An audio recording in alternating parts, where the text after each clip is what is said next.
The first three expiries, those are more important than the solds, to be honest with you.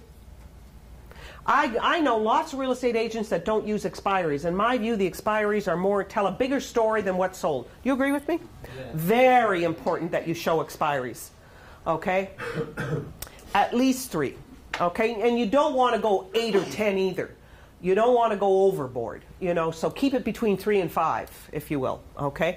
So, and it's always the longest on the market, reduced, reduced, reduced, reduced. And I'll do that. See, this one was on the market for 213 days. It had 4 price reductions. This was on the market for 112 days. It had 2 price reductions, and so on. Okay? So that's the first group. The second group are the availables. They're competition. Because, Mr. Seller, I use this. Early on, you'll hear me use it. Once you decide you want to put your home on the market, I want you to understand that once you make that decision, your home becomes a product.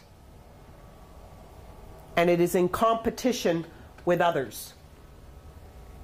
And I like using that word product because what I'm trying to do is get their, and it's almost impossible, but it helps a little. I'm trying to get their mind away from emotional value.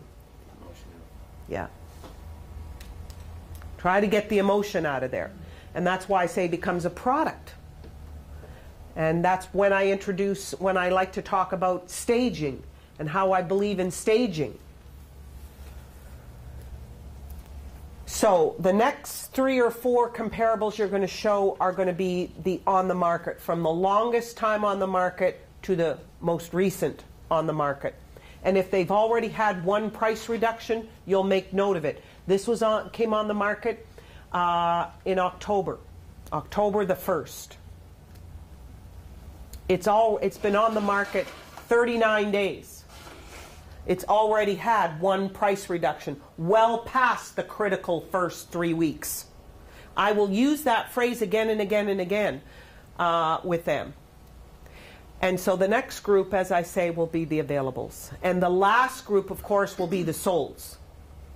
And it'll be the longest on the market to the most recent. In other words, this was on the market for 29 days. This was on the market for 18 days. This was on the market for 3 days.